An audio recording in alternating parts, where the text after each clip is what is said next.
Oh, yeah. Bam. We live? Mm-hmm. What up, YouTube?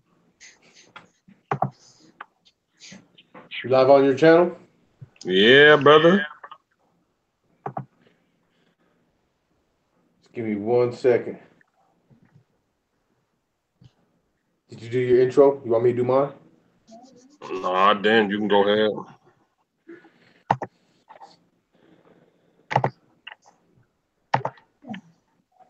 Game changer, Josh Hope. We in here, man. We about to be the full thing. This bitch about to be Hey, crazy. what up, YouTube?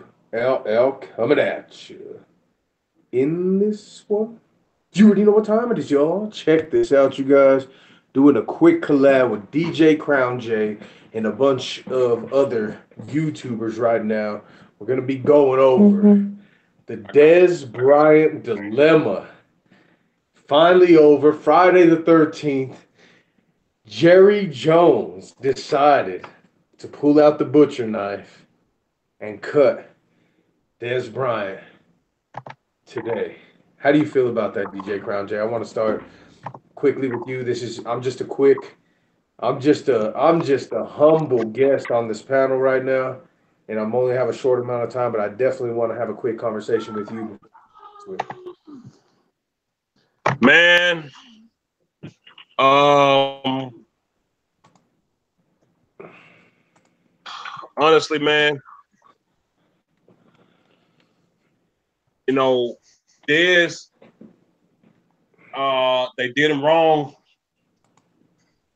They they put him in a situation to where it's he basically got to take what any team. What you say, bro? My bad about that. He basically game changer being hella disrespectful to you, LL. Okay, Um, that's okay. they basically put Dez in a situation to where he gotta just. I feel bad for the guy, man, because there's really nothing left. All these teams have given out their big money. These teams are pretty much pay who they want to pay, and the money that these teams pretty much have left over is for their draft. And there's a lot of first rounders, man. A lot of teams that come before us in the first round that's going to get big players that they want, and they kind of put Dez in a bad situation. This is the the beginning of me. I'm really gonna let loose tonight, y'all. So this is just me warming up. Um, they put him in a bad situation. He was cut because our coaches failed our team, and our team played bad, and they need to point at somebody, and they pointed at Dez. We can't really talk money because I can point out multiple players who got big contracts that didn't produce. So the money thing really don't fly with me. I think there was conflict within the start with Dez. Um, our last black big receiver, he was also outcasted as someone who was a disruption on the sideline, but he was also the best receiver. You guys remember him, Terrell Owens. Dez pretty much got served the same raw deal. Um, I just don't think it was cool. It wasn't fair the way they treated the kid, man. I feel so bad for Dez, man. Not just as him not being with the Cowboys, but him finding another home and hoping he can get enough money to still take care of his family because 14 million people might be like, oh, Dez is financially straight. We don't know what that guy has spent in his life. We don't know who all he take care of. We don't know what type of money he spends. You know what I'm saying? So I just think, just to not to go in too deep in it right now, starting off, I'm just gonna say it was wrong. I didn't want Dez Bryant to go, and I hate the Cowboys really did this. Is who else is in here with us right now? Nobody. Is okay, so we're just waiting right now. Dallas Cowboys fan 1980. I'm gonna give you guys my take on this. You know, man, year after year, I've said this, man, that I've stuck up for Dez Bryant year after year, man. I mean, he's being compared to Calvin Johnson, Demarius Thomas. You know, all the receivers around his time and in his prime, I used to always go to war for him, man. And salute to Dez Bryant for all that he brought to his team. But in the NFL and in the business side of it, I just believe time has run its course for Dez Bryant, and it's unfortunate because of the simple fact that he outgrew his position. Now, I'm not saying that he don't have anything to contribute, but I think that he outgrew the star, meaning that making so much money, so much more than the quarterback, so much more than the running back, just really being one of the highest paid players on the team. Nobody could really say anything to him. And having a season like this previous season actually was just detrimental to himself. He put himself on the bad platform of demanding the ball at times and it getting stripped from him at times. Uh, unfortunately, it happened at the wrong kind of time, but I agree with you that it was a setup. It was a bad setup. You know, this is all coaching. This is coaching. I, for one, am happy about this because of the growth and development possibilities of this team for the future. You know what I'm saying? Like, I'm really ready for this team to move on and really do something. I don't want to wait another year to see about a Dak Prescott and a Dez Bryant development. So, in that sense, I'm excited about the future of this team. Now we can focus on trying to get us a number one in this draft. And people are like, where are we going to get a number one? There's nobody. That's what people thought about Antonio Brown. That's what people thought about, all these people in the second, third rounds that weren't first round. So, my take on it, I'm super excited about the future of the franchise and what we could do with this money right now. And it's not for him to go. It was pretty disrespectful, but I just don't think it's up to Jerry Jones anymore. I think Stephen Jones is in control of this team, and that was definitely a way for it to be shown right there. Rap the charge. What's up? Oh man, y'all. K Hood 88 in the house. He said Dak didn't make any receiver look good, but you know what? In 2016, nobody was sitting here hooping and hollering about anything. Everybody was happy about the future of this franchise with who we had. And you know, the bread and butter with Dak Prescott in 2016 was the run game and the slot receiver. Well, a lot of people took heed to that and took away the slot receiver, and the run game was obsolete because we got away from it. And it wasn't because we didn't have the runners to do it. It's because we didn't give the runners the opportunity, the chance to take over games. Alfred Morris when Ezekiel Elliott was out. So, being that said, I don't know what you're really talking about. No quarterback can effectively, win a game without some type of running game unless they have a one hell of a defense. You know what I'm saying? That's just my opinion. Eric Gonzalez, what's up, fam? Ron Smith in the house. Um. So.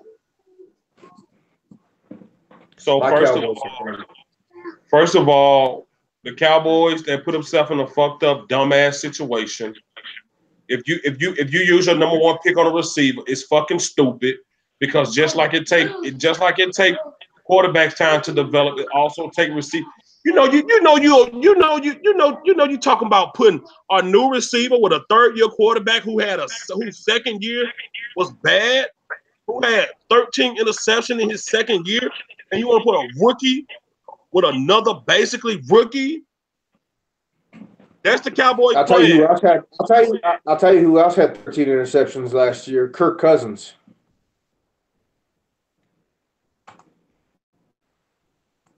What's your point? He's the highest paid quarterback in the NFL.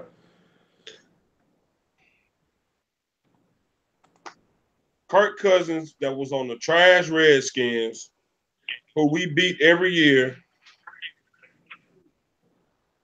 Fact of the matter is, they let their best receiver, the duo, Dez Bryant and Tony Romo, put more asses in that stadium in the past 20 years than anybody else did. Number 88 and number 9 jersey were the top selling jerseys in that franchise since they came in there. And if number 9 was able to play and didn't have an injury last year, Prescott wouldn't probably be in the NFL right now. Or he'd be a backup that wouldn't see the field. Injury is why Tony Romo was gone. And I say that to say Jerry Jones, Tony Romo, Jason Witten, Jason Garrett have been the safest things that ever came through this franchise, ever. They set Dez Bryant up on some fluke shit. There's no reason that I had to see Dez Bryant get cut today, knowing Jason Witten is still on this team. There's no reason I had to see Dez Bryant cut today, knowing that Lanahan and Garrett still have jobs.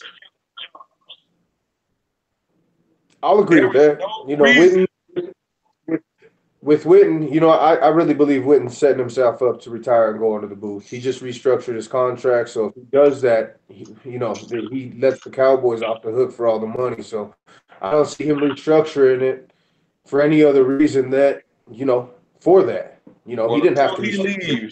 Until he leaves, he's still gonna get shit from me. Beasley, but I'd agree with fucking and Scott Linehan. There are the singular problems of why the 2017 season happened the way that it did. It wasn't Dak, and it wasn't fucking Dez Bryant. Are you getting donations? What the fuck? Much love, Cowboy X Factor, for the $1.99. Let me see. It runs the first team. No reason why they're going to play a wide receiver all that money when other important players need that. It's a run first team. No reason why their wide receivers, no reason why they're going to pay a wide receiver all that money when other important players need their contracts first. It's Mr. Nuff to you said that. Mr. Nuff to you, I'm sorry. I don't know what you were doing when they was negotiating $16 million with Sammy Watkins or where you were, but no. Your comment makes no sense.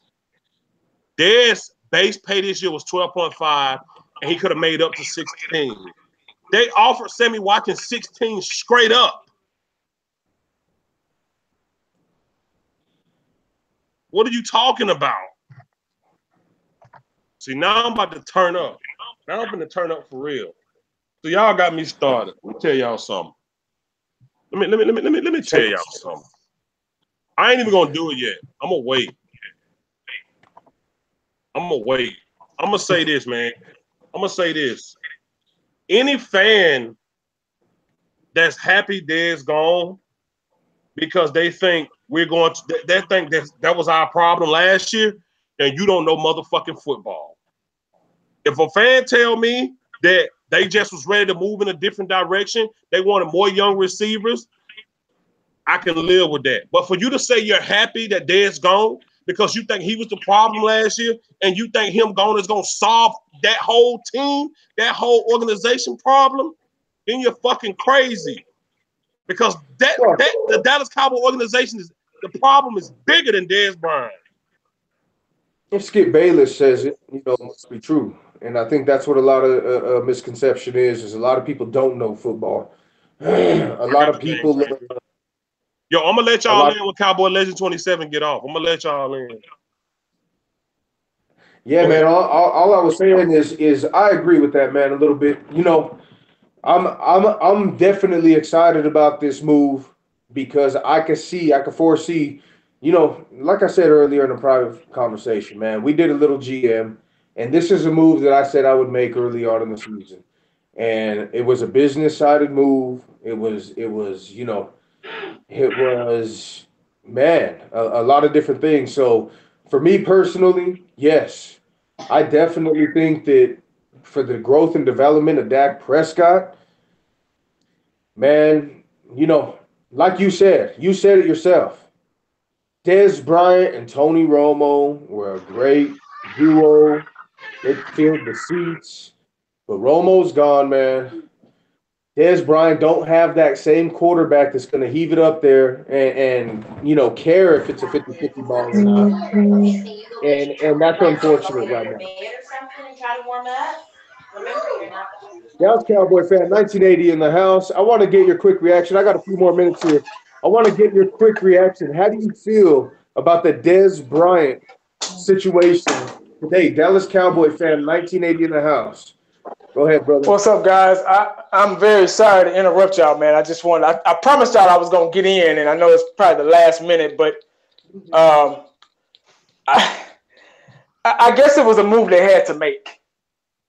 We don't know if it's a good move or a bad move because obviously the season hasn't started. Guys haven't played. All we can do is speculating on how Hearns is going to be. We don't know if he's going to be number one. We don't know if they're going to, look for number one in the draft. They got to draft receivers anyway for depth. I'm not going to say I'm excited about the move. I'm not going to say I'm pissed off about the move. I'm still kind of coming off of it.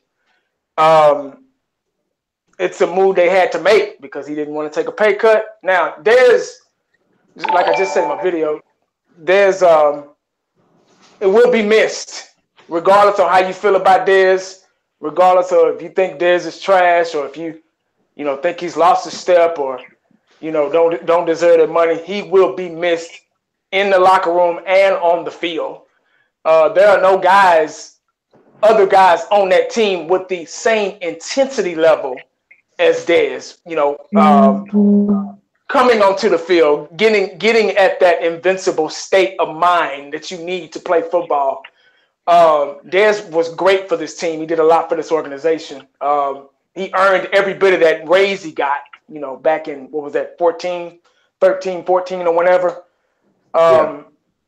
He's, unfortunately, Dez's style of play did not fit Dak's style of play. Like I said in my video, Dak needs to be right on the money with his passes. He hadn't got his accuracy down just yet, just a second going into his third year. Neither did Tony Romo, though. Tony Romo didn't need to. Tony Romo didn't care. He was a gunslinger. He put the ball in Dez. He put the ball in Dez's area, and Dez is a go-get-it receiver, and he does not fit the mold that the Dallas Cowboys are going in with Dak Prescott. That's why Dez Bryant is not a Dallas Cowboy. It's not because he lost a step. And I don't even think it's about the money. I just think that the Dallas Cowboys are going into the future of Dak Prescott and Zeke Elliott. We're a run-first offense, and Dez did not fit the description. He did not fit the mold of the direction that the Dallas Cowboys are going in. Bottom line. Exactly. Well put, man. Well put, man. And before we get deeper into this real quick, my Cowboys family just joined in. My Cowboys family, how do you feel about this? I want to get your first reactions real quick. What's up, everybody? Thank you for letting me on here. I'm back, guys. Yeah, I mean, look, I made a 45-minute little rant earlier today. I still feel the same way. Listen, I think we could have given Dez one more year. I've been saying that from the beginning. Obviously there's some things that are questionable, and I agree with what you guys saying about the direction of the Cowboys. Again, I could see reasons to argue both sides of this argument. The big issue I have with this whole thing today is disappointing. It's heartbreaking. But here's the deal, guys. It's the way it was done by the management. It just goes along with amateurish, not professional, circus-like bull crap from Jerry Jones. And I'm sick and tired of that side of things too, guys. We gotta call it the way it is. And that's part of the issue too. It's not just Dez Bryant or Jason Witten or Dak Prescott or the opposite. It's the coaching, as we all agree, I think, and also the front office. And again, the way they handle this shows me that they still don't have it together, guys. And that concerns me. I'll give the full rack to you guys. Just to recap real quick, wow, we have to really figure out, what our wide receiving core is going to look like. I think 2 wide receivers are definitely the targets now in this draft. We're going to need a big body red zone target. I think Marcel Aitman, and it wouldn't be bad actually to put Calvin Ridley there with him. But I know they're leaning towards Cortland Sutton. We'll see what really happens here in this draft, you guys. Being all that said, how do you feel about this draft coming up and players to essentially start the replacement process with Dez Bryant, fifth quarter Cowboys. How do you feel about that? And who do you want in this draft? It's all screwed up now because you bring a receiver. Calvin really is not a number one. I'm an SEC fan. My team is SEC. Watched the Alabama game. He's not a number one receiver. That wouldn't work for Dak. Number two, any chance you had to get a number one receiver in the free agency is gone. Anything that's left out there is straight trash right now. Your best bet, even with the good wide receivers in the first round, it's not gonna click how people think. That's my problem. It's not gonna be how people think it's gonna be when the season starts. It's not gonna be that guy and Dak. It's gonna just be the quarterback and receiver connection that everybody is thinking. Like it kills me, man. I'm telling you, like I don't want to too much go off right now. So I'm just answering your question. My thing about the draft is I don't know no more. With Dez Bryant still being kept, I don't know, man. I don't know right now. I honestly don't know. I don't know what they're gonna do. Now you need a number one. You need a number one receiver because you just got rid of your best receiver on your team. Now you need a number one receiver, and you gotta hope. You gotta hope that whoever you get can get the job done going up against. Think about this. You got receivers that's already in the league, top receivers that have hard times with these top 5 DBs. And now you want to bring a rookie in and they got to go up against them. When the veteran receivers already have a hard time with the top cornerback. Now you want a rookie to come in and do the job when the veterans already have a hard time. It's stupid. Stupid.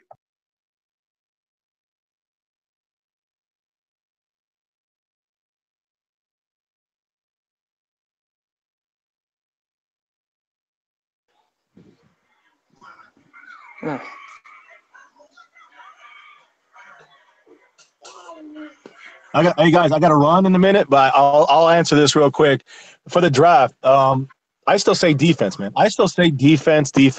We have enough depth in the draft with the receivers that are there. In this draft, it's a deep draft for receivers where we can still pick up a good developmental guy. I don't think any of these guys, I agree with DJ, there's not one of these guys, not even Calvin Ridley, are true number ones. They're not going to step in and be number ones. It's just not going to happen. Maybe in 2 years they will be, but not this year, not as rookies. And you're right, they're all God. Sammy Watkins is given $16 million. They got to be insane to get someone like him at the free agent market side of things. A lot of overpaid guys in receivers in free agency. I just think we can get a receiver in the second or third round now. I think first round we try to go Derwin James or Roquan, so a linebacker, something. We still got to stick with that side of things. And then definitely I say get a receiver in the first 3 rounds, along with a tight end in the first 4 rounds. That's all I got to say, guys. Peace out. I'll be on later tonight. My Cowboys family, thank you, guys. And I'm going to still listen to this. I got to do some stuff, but thanks, guys, for letting me on for a minute. Peace. Go Cowboys. All right, guys. We got to realize what we've just done. We let go of our best receiver. There are going to be times where at any position, I don't care what position you're playing, you're going to have off seasons, you're going to have on seasons. And unfortunately, Dez has had an off season ever since Dak came. Now we have to revamp the whole draft. I believe it's going to throw our focus on what we need now. I gotta disagree with that real quick. I gotta disagree with that. I don't believe that since Dak came, Dez Bryant has just diminished. Do you understand? Do you understand what type of receiver Dez is? And if you look at his production that got him to the Pro Bowl in 2016, he showed that he can catch the ball and he can be productive with Dak Prescott. So I'm just not going to let Dak be his scapegoat. Well, he can. You're right. He can. He can be, but he hasn't had the opportunity to be. There's a difference between can and to. Can is like sometimes. Oh, okay. Sometimes I can. I can do this. I can walk. I can run. Sometimes when I'm feeling like it, I can. Two is to do it all the time. Like he hasn't had the years. Obviously, Dez is a lot older than Dak, but he hasn't had the time. Dez had the time with Romo to build that relationship. It's chemistry. These new young guys, these babies are not going to come in the damn NFL and be a number one receiver. That's just the bottom line. It takes years to become a dominant possession number one receiver. It took Dez years to get that pay increase. It took him years. It took Michael Irvin years. It took Jerry Rice years. It took Sterling Sharp years. It took Andre Bad Moon Rising years. Haywood Jeffries. I can keep going on and on and on. These guys are not going to come in and stick a quarter in the machine and when you need $1 and they get them and they get a soda out with just a quarter. You got to put 3 more quarters in there. You give me that. I'm not disagreeing with what you're saying, but we just got rid of our best receiver. He was our best receiver. I don't give a damn what kind of year he had last year. He was our best guy. Was Terrence Williams our best guy? No. Was Cole Beasley, I guess, our best guy? No. Was what's the new guy? Switzer? No. What's the rookie? What's his name? I can't even remember his damn name. Dez was our best receiver. It's just the bottom line. Now, am I pissed? I kind of am, but it is what it is. This is the business side of the NFL that we got to get used to. You get what I'm saying? So until now, if they bring somebody else in, now, see, us Dallas Cowboy fans, we're getting impatient. It's been 23 years, dog. So now we got to go back to the drawing board once again in the passing game. I'm just talking about in the passing game. We got to go back to the drawing board with finding another number one receiver, which take years to develop with a fresh quarterback. Bottom line. That's all in opinion. You know, Kareem Hunt. You know, there's definitely players that have came into this league in their rookie year. Juju Smith-Schuster. You know, that when given the ability in their rookie year have lit up the field. So, you know, I'm not gonna say that these young dudes are not gonna be able to come in and perform. You know, Michael Thomas did it. There's definitely players that are doing it right now. This is a new day and Juju age. Smith had Big Ben.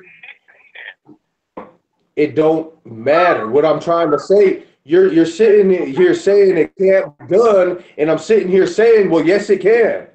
Yes, it can. What about Tom Brady and what he does year in and year out, dinking and dunking?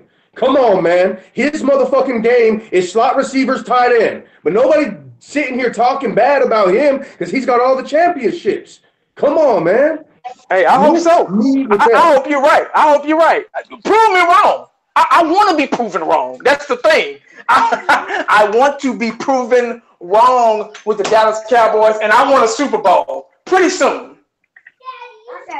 That's all. I mean, prove me wrong. I want them to get out there. I want them to draft. A receiver the first round, and I want him to be the next Jerry Rice, the next Michael Irvin, the next Drew Pearson. That's when everybody drafts in the first round. That's exactly who they want. That's exactly what the blueprint is. That's what everybody wants. It doesn't work that way. When a player's getting paid $16 million against the cap, and he's not performing what the bar is 1,000 yards, and he hasn't done it for years, well, shit, it's kind of time to move on from that direction. Now, that's what they did. You sit here and said, like, you don't know, the Dallas Cowboys have been reformatting the wide receiver blueprint. We found that clear when they brought in Thompson. We found that clear when they brought in Hearns. So, and we know that when they didn't re-sign Bryce Butler. So right now there's a definite rework of the wide receiver core, and they had to cut the head off the dragon, man. There was one person that spent too much money, and Dak Prescott could not be focused on distributing the ball evenly when one person kept saying, I'm open, and he's the one making the most money. It just does not help a team in any facet of the game. So whether he was our number one receiver, that's great, but he outgrew the position. He outgrew the star, and nobody's grasping that. Everybody's like, oh my God, Dez is gone. He outgrew the star, y'all. Like, it's time to move on. Cut the dead weight. You know what I'm saying? That's dead weight at this point. Nope. Okay, cool. I'm ready. Y'all know me. Should I? It is what it is, you know. Dez will be missed, but that side of the business, he was a victim of it. So It amazes me. But It amazes me that he's gone and still getting bashed. Like this is the shit I ran about. This is the shit I'm talking. He's gone, but he's still getting bashed. Like the fact that everybody excuses 13 interceptions for just being his second year, but I can't say the misconnection between him and I can't put the misconnection How many of them targets for the Dez Bryant? How many of them targets for Dez Bryant? Like why I can't put Dez situation in the bag with it being Dak's second year? Why I can't put the Dez and Dak connection in the bag with it being Dak's second year? Why we gotta separate Dak? Why we gotta put them all in 2016. Dak got Dez to the Pro Bowl in 2016. So why he didn't get him there in 2017? That was Dez dropping the ball a record amount of times in 2017. That's clear by the numbers. So it's Dak Prescott's fault. It's Dak Prescott's fault that Dez Bryant led the NFL with 12 drops at the end of the regular season with drop passes. That's Dak Prescott's fault too. Is it Dez's fault that Dak had 13 interceptions? Yeah, it sure is. Okay. Go watch some of them plays. You can agree with me. Some of them are going right through Dez Bryant's hand into the defender's hands, or he's tipping it up in volleyball fashion to defenders. So, yes, there are some of them are Dez Bryant's fault, clearly. And last year, we could go back to last year, too, with the Giants game when Dez Bryant slipped and fell and motherfucking Jackrabbit took the ball. And that was one of his 4 interceptions that I could think of off the top of my head. If Dak got Dez to the interception, Dez got Dak. If Dak got Dez to the Pro Bowl, Dez got Dak to the Pro Bowl because he had to catch him. Dak wouldn't have them yards if they weren't completed passes. Dez would have had more completions if they would have been in the right time of play, but they weren't. They were in the first and second quarter. See, this why I hate when people try to sugarcoat that they hate Dez gone. Like, this man is gone. Why is you still bashing him? He's gone. Who's bashing him? He's gone. Dak threw 13 interceptions. Dez dropped 12 balls. T-Will, no touchdown. Yeah. Well, sounds like the wide receiving core needed to be revamped, and that's exactly what's happening. Sounds like we need to bring in some quarterbacks for training camp. Man, sounds like Dak Prescott was leading. You know, it's funny people say that, man. Dak Prescott was leading the NFL and was in MVP contention until the Atlanta game, minus some key components right there. But yeah, we could talk about. Let's not talk about Dez Bryant, who we were talking about during the KC game being a problem on the field. Let's not talk about that. All I know, Dez Bryant gone. Y'all got what y'all wanted. Oh, he's gone. He's gonna. Hey, I'll say, hey, anybody who wants a jersey to where Dez is going, let Mike Mosh know. I'll send one out. Browns, Giants. He's gone, man. It's over. Gone. Y'all got what y'all want, man. Everybody that's been campaigning for Dez to be gone because we went 9-7 and we put all the blame on him. He's gone. Dak 13 interceptions, 9-7, all Dez. All Dez. All one receiver. When fucking Zeke was out, everybody said Dez supposed to have picked up the slack because that's what you're supposed to do. Okay, paid $16.5 million. I hope somebody would. When your number one receiver slacks, why don't the number 2 pick up his slack? Why don't the slot receiver pick up his slack? Why don't the tight end pick up his slack? The weight of the whole motherfucking Cowboys is on Dez Bryant's shoulder, and that shit is not fucking fair. They're making 25% of what he makes. So because they only making 25% of what he makes, that means they only give out 25% of effort. Is exactly what you're saying. No, that's not what I'm saying. That's how you're interpreting my words. So because they what make I'm 25%, saying is we have a wide receiver. that gets Because they paid make 25% what $16.5 he million makes. What that mean? and does not step up to the and drops the ball when he's called upon and dropped the ball when he got called upon. He almost had 1,000 yards last year. How much does AB make? How much $17 million. How much does Odell Beckham Jr. make? I'm glad you brought that up. Thank you, because I almost forgot my motherfucking point. Go ahead. Shoot. Now, when we talk about what AB made, when we talk about what the top receivers make, is Dez a top receiver now? No. People say Dez not a top receiver, so Dez don't deserve top receiver money. Newsflash. 12.5 is not top receiver money. 12.5 is good receiver money. Top receiver money. He made $16.5 No, he was making 12.5. He was million. making 12.5. Stop saying 16. It was 12.5. It's 16.5. It's 12.5 guaranteed with $4 million in prorated. What that means, yes. Could have made it. Could have made 16 million. Every time you know what prorated means? It means that bonus right there gets broke down into 16 games. So every game he steps on the field, he gets a motherfucking paycheck out of that prorated bonus. He could have made top receiver money is Antonio Brown, 17 million. Mike Evans, 16.5. DeAndre Hopkins. Dez was not making top receiver money. Dez was making 16.5. What are we saying? Dez was making. You see, I can't do this, man. If we're not gonna keep it real, I can't do this. You want to look at the numbers? 16.5. It's 12.5 guaranteed. Why does it even matter? He's gone, fam. He's gone. And the fact of the matter is, we're saving 12.5 by cutting him post June 1st. We still have to pay him $4 million, and we take a $4 million hit next year. I'm not gonna do this. I'm gonna do what my original point was for this video, and that was to call out all these fake ass fans. I'm not even gonna do that. He's gone. That argument is pointless. I know how everybody feel about it. I know everybody blames 16 games on Dez Bryant. That's put on the bridge. So everybody that blamed Dez for 9-7, God damn it, he gone. My point of this damn live stream was to call out all these goddamn fake ass fans that act like they know football and act like Dez Bryant being gone is gonna solve all our motherfucking problems. Game changer, I got you. I'm gonna bring you on. Dez Bryant put up. He was 40 yards away from 1,000 yards last year. 2016. He only had like 7-something. I want everybody that wanted Dez gone that does YouTube video to show me their video talking about Dez lack of production in 2016. He got to the Pro Bowl in 2016. If you don't got one of those videos.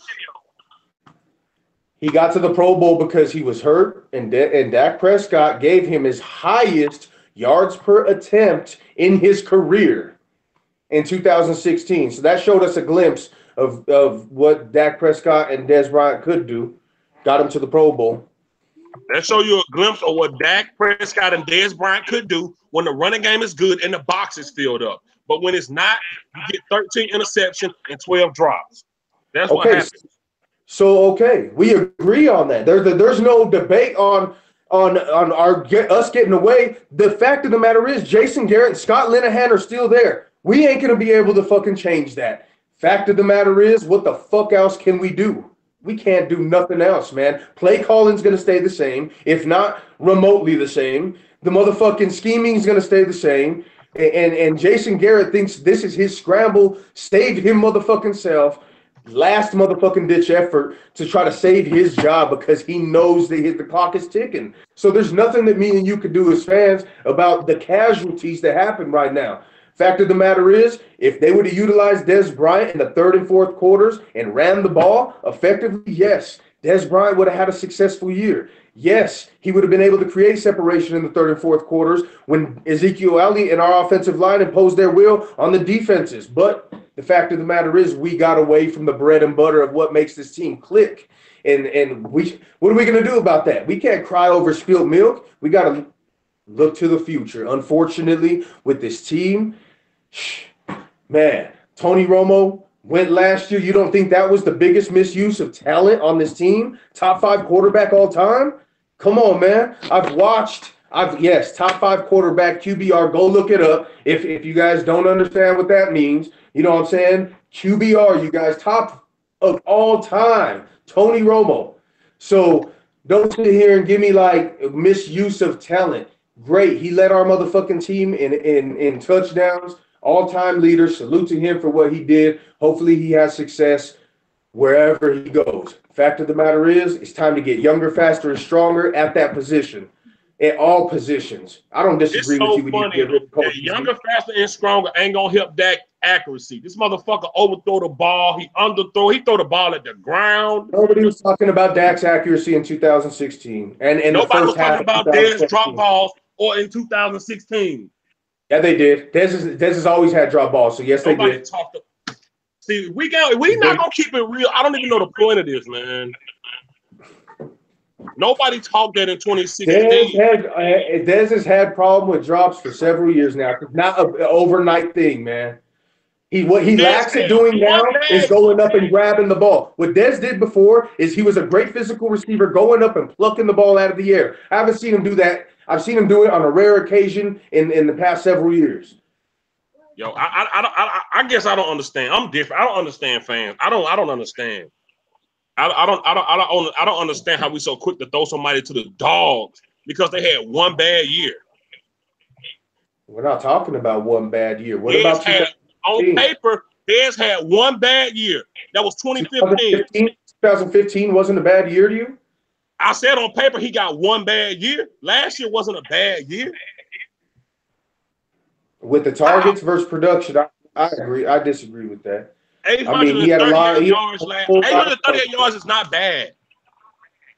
Do you know what? For them targets, go look at what the yards were for them targets last time he had them targets. How many were catchable? We're not even talking 1,000. We're talking 1,200. We're talking 1,300. We're talking 1,400.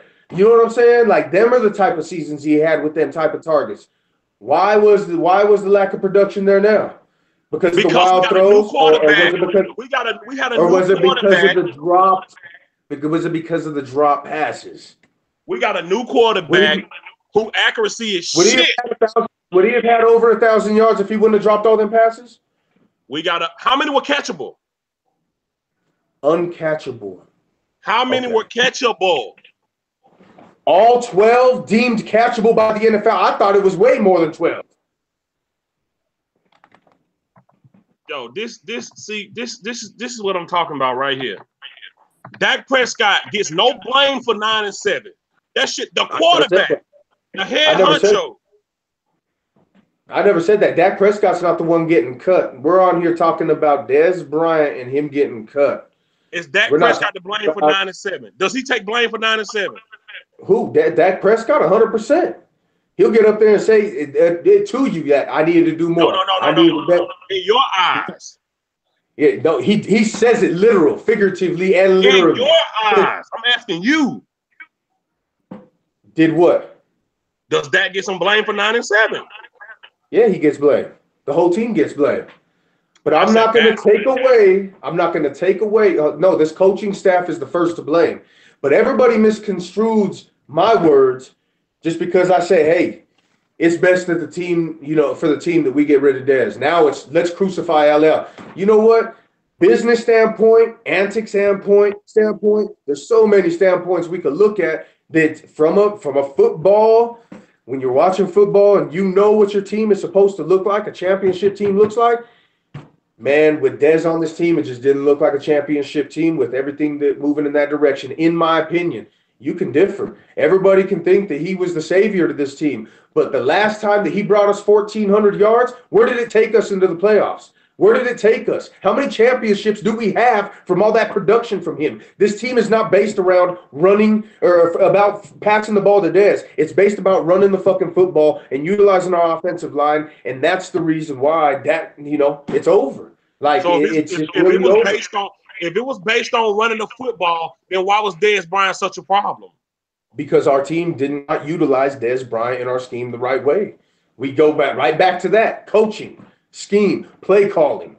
You know what I'm saying? And Will, what you If we're got, gonna man? have Dez Bryant, who was called upon to catch the ball, he was called upon like he had never been before since 2014, and he couldn't even get 1,000 yards. When all them other times in 2012, 2013, 2014, he accumulated 1,200 yards, 1,600 yards, 1,400 yards in double-digit touchdowns in all them seasons and all them targets. So with 130 targets, he couldn't even get 1,000.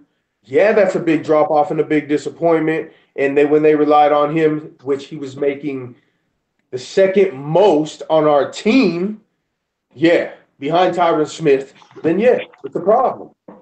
So is it It's a about problem. money or is it not about money? Because one minute you say it's not about money, then you bring up he making the most. So I don't know which one it It's is. about all of it. What do you mean? It's about the fucking money, the antics, the lack of production, and then you could talk about the drop passes. It's about all of it. We talking antics, but you want Odell. No. I said a splash play that Jerry would make right now to replace our number one receiver is Odell Beckham. I didn't say, man, we need to go get Odell. We need Odell. Fuck that, man. I said a splash play that Jerry Jones can make right now to replace a wide receiver is Odell Beckham Jr. So don't mix up my shit. Don't mix up my words. It's not like I'm over here making Odell Beckham Jr. motherfucking video saying, oh, guys, we need Odell. Let's go campaign for him. And no. Odell makes $8.5 million. So half of the money. And what production did he make last year? What production did he have his last productive full year? I don't know. You tell me. I have no clue. All I know is every reason that people want Dez Bryant gone are bullshit reasons. Dez Bryant, although numbers aren't what they used to be, still leads this team in catches and touchdowns. So I don't see the problem. Targets versus catches, how many of those targets were catchable? We don't equate for none of that. We just throw the number out. Passes, though, we could look at, okay, that's fine. Look at the dropped passes. I understand that. That's cool. He dropped 13 passes, 12 or 13. That's cool. So when we bring up targets versus catches, how many times does Dak overthrow Dez? How many times did Dez stop the cornerback from intercepting the ball by having to grab him because Dak throwing the ball all fucking crazy? How many times? I think what the real thing you're missing right here is man, there's definitely when they looked at the whole situation here, this is what you're really missing. You look at what Dak Prescott did consistently all year, and then you look at Dez Bryant, what he's been consistently doing all year, and it's not the first. We're not talking about the last game of the season. We're not talking about just the Seattle game. We're not talking about just the New York Giants game. We're not talking about just the Kansas City game. We're not talking about just the Rams game. We're not talking about just the Green Bay game. You know what I'm saying? We're talking about consistently throughout the year, Dez Bryant had something happen. And whether it was he was dealing through injuries or whatever he was going through, you know, he wasn't happy with himself. He wasn't happy with the play calling. He just wasn't happy. And it was a negatively affected team. Now, you know, it's going to be easy to anybody sit here and say put it on the quarterback. We all do that. But the truth and the fact of the matter is we see less and less mistakes out of this quarterback as a contrast with Tony Romo. So, being that said, man, is now we didn't see all these mistakes out of Dak Prescott until he's forced to throw to Dez Bryant because of what's going on. No, you're not gonna do that. Come on, man. Yes, I'm gonna do that. I'm gonna do that because the coaches were calling on his number. Dez Bryant's crying like a little hoe on the sideline. Yes. And then, on top of that, he's crying like a little hoe. He gets the ball and he gets punked. So I'm cool with that. I'm cool with that type of motherfucking caliber motherfucker around me. You know what I'm saying? I'm cool on that. Like, if you gonna cry to do something, go motherfucking cry to do it. Like, you cry to do something, you get the ball in your hands, you get pumped, and then you go sit on the sidelines. I'm not cool with that, man. I'm not cool with you motherfucking acting a fool and then you get pumped. You do nothing about it. You're hindering the team at this point. It's like, man, I'm relieved to the point where it's like, man, we're moving in a different direction, and I'm glad the motherfucking coaching staff has the motherfucking knowledge to motherfucking take heed to the shit right now. You know what I'm saying? Like, that's what I got for tonight, guys. I'm actually past my time for right now, but much love for everybody for tuning in, and I'm gonna pass it over to you, DJ, for the rest of your night, man. Much love. Dallas Cowboy fan 1980. What you got, man? Man, I've just been listening to you guys, man. Enjoying the great minds of this dance thing, man. It's just, ain't nothing we can do, man. It's just time to move on, I guess. I mean, I know you know this, but it's life without Dez now, so we just got to figure it out. They got to figure out what they need to do.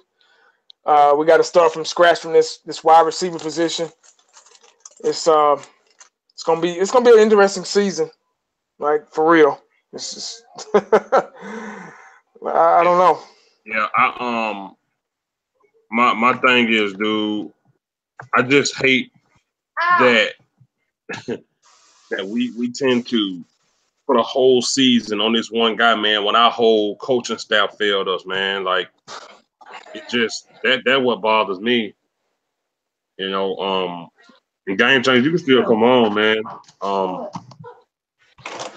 You know, I'm used to people putting that type of blame on Dez, man. Like, I'm used to hearing that by now. But the fact that he's gone and people are still complaining, you know, half of them, they got what they wanted, man. They think, like Deion Sanders said today. Deion Sanders, he talked about the real elite wide receivers and what they make, and then he talked about the good wide receivers, which is the Dez level wide receivers. And he talked about how it's sad that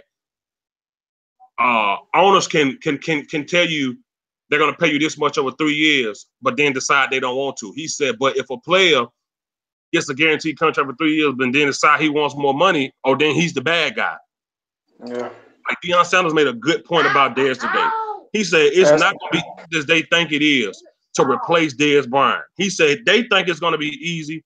He said it's not. You already got Dak, who made numerous mistakes in his second year. Numerous mistakes. And people tend to look over them, man. I don't understand. I get it. It's his second year, but that does not mean that I cannot call out his mistakes, man. And those mistakes, they carry over. It might not be as many as it was last year, but you're talking about with a new number one, not a number two or a slot, the number one. Yeah. You know what I'm saying? So, man, I can't process how Dez Bryant or any good receiver has trouble with elite cornerbacks. And you're talking about a rookie? Yeah. Because the free agency, they gone. Yeah, nobody's left. The number one is Allen Hurns, and he's not even the number one. Yeah. So, you know, that's just, you got to realize this is the world we live in now. The world we live in now, this new modern technology, everything is fast, everything is quick results, push a button, go online, talk about somebody thousands of miles away and get away with it because that somebody ain't in your face. And I dare you, I bet you won't say it in his face type world we live in. Yep. They want to blame somebody. Oh, well, let's point the finger. Ain't nobody saying nothing about Witten. You get what I'm saying? Witten has lost 8 or 9 steps, and his time has really passed him by. But you got to think about it. He's the face of the Cowboys. He's on the Tom Thumb commercials. He's on the Albertsons commercials. You know what I'm saying? He's on the Ford commercials or Chevy commercials. There's a face. Dez is too charismatic on the sideline. He's too passionate to be the face of the Cowboys. They had to blame him. See, the Michael Irvin type receivers that get everybody pumped up on the sideline and you know, get in everybody's face and let's go, motivation. They don't want that in the front office no more. They want to be able to control you. They want you to be a puppet. They don't want those Chad Johnson, T.O. type receivers. They don't want them. All of them are gone. There are no more Michael Irvin type receivers anymore. They want puppets. They want people that they can tell what to do, when to do it, and how to do it. Sit down. Dez is, in my view, a great receiver. If you can just throw the ball in his vicinity and he'll go get it, that's a good receiver. You ain't even got to throw it to him. But, he's just bad timing. That's all it is. It's bad timing. It's front office. He's gone. Nothing we can do about it. You know what I'm saying? People are going to say things. They're going to blame Dez. They're going to, he's not there. Oh, he's dropping balls. And he's somebody. A whole team. Line wasn't blocking right. Coaches wasn't coaching right. Dak was throwing interceptions. Everybody was off sync. But they want to find Dez because why? He's making all that money. If Dez's contract wasn't that big, he would still be a Dallas Cowboy. See, this is the business. This is the business side of the NFL that sucks. I'm sorry, Game Changer. Go ahead, big dog. Welcome aboard. My thing is, all I see on social media is the defensive players saying, "Oh, Dez, we'll miss you." Where's all the offensive players saying, "Oh, Dez, I'll miss you, guy. In practice and everything, we had good times together." Something. It's something we don't know about. It's something deep we don't know it's about. Always. Yes, yeah. It's always like that. Oh yeah. You absolutely my right. thing is, everybody wants to blame Dez, but he combined for more touchdowns and yards than Beasley and Terrence Williams together. So shouldn't they get the blame? I know you can't release T. Will right now because it'd be bad against the cap, but why is Beasley still on the team? If he went from 70, if it's all on Dez, why did Beasley go from 75 catches to over like 780 yards, 36 catches, and 360 yards? Where's the blame on him? Bad coaching management. Didn't know how to. The whole Zeke thing threw them off. They didn't even know what to do. The teachers didn't know how to teach anymore. They didn't know how to teach students. The whole Zeke thing was like, whoa, what do we now? We got a coach, and that's something they really don't know how to do. Just like my boy, fifth quarter Cowboys say all the time, coaches got to coach. When they got to coach, they can't. We don't win games. Notice that. See, last year, or 2016, not last year, but 2016, had a Romo-ready team. Just add water team. All you had to do was just add water. You had a Super Bowl team right there. You had a dominant, healthy, everybody was healthy, offensive line. You had Dak, you had Zeke. Everything was new and fresh. The coaches didn't have to coach that much because you had the talent right there for you doing. Just like Barry Switzer, when Barry Switzer came in and took over Jimmy Johnson, he had Jimmy Johnson's Super Bowl, one of the greatest put together teams of all time. He had no choice but to make it to the NFC Championship. He had no choice but to win a Super Bowl in '95 because he had a just add water team. Now, 2017, everybody done got wind of what you do now, what you're good at. And Zeke off the field, the suspension. Boom, they finally got him. It took them a while to get him, but they finally got his ass. And we were like, damn, what do we do now? We got Alfred Morris and McFadden. Okay, we can still do something. Didn't work. So now you got to coach. Now you got to teach, but you don't know how. So all that shit that was sitting at the bottom of the ocean, it's all coming afloat now. You get me? So that's why we had a hard time. And they had to, we can't blame ourselves because Jerry don't want to fire nobody because he got that control. He got these puppets in here. He don't want to fire none of these guys. You get what I'm saying? So, whoa. Okay, so if I'm a shady-ass owner, what do? Let's blame Dez. And that's what they did. Dez was their scapegoat because they don't want to admit, like I say all the time, like Michael Jackson say, they don't want to look in the mirror and say, damn, I fucked up. I had him going here and I'm supposed to have him going there. Or I fucked up the scheme or I did this or my scheme is getting too predictable that the little kids know what I'm going to do now. So, damn, I don't know how. I'm too old and senile to come up with something else. So, boom, there you go. That's all it is, bro. So it's deeper. It's deeper than Let me ask you this other thing. Why do people keep saying our philosophy has changed when with Murray, he won the rushing title when we were a running team to be like that's been our motto since the 80s and 90s. We've been a running team. We've never been a pass happy. In my opinion, we've never been just a pass happy team. We pass when we need. When? No, I'm saying you're right. I'm saying you're right. We haven't been a pass happy team. Exactly. And people blame it on the philosophy. No, it's a quarterback change. He wants everybody open 5 yards. It's not like that. These are guys who made it in the NFL the best of this. This is not high school. This is the best. Let's not go. So it's not gonna be. I hate how people like sugarcoat it for Dak. Like, well, it's the second year. Well, let's not go off of 2 years. Let's not go off of last year. You got to think about the time. Let's go back. Let's go all the way back. You said we're a running team first, right? We all agree on that. Let's go back to let's go back from the end of Emmett to now. Mm-hmm. Look what's changed. So many damn changes. So many coaches have came through here. I can't count how many damn quarterbacks. I can't count how many offensive linemen. Roselle Adams, all them guys. Look how much has changed and evolved. So you got all that change. Jerry didn't know what the hell was going on. You know, he was so focused on the business side that he didn't really know what to do on the football side. So you got all this stuff going on. We really couldn't find our identity. We finally kind of got an identity when we got Romo. Because we had so many damn quarterbacks. Benny Testaverde, Quincy Carter, I can't even name all of them. It was so many. Drew Bledsoe. Yeah, I mean, 1,000. Tony Banks, 1,000 quarterbacks, man, in 20 years. like the Cleveland Browns for real. And we finally got an identity with Romo. We was like, okay, we got a quarterback now.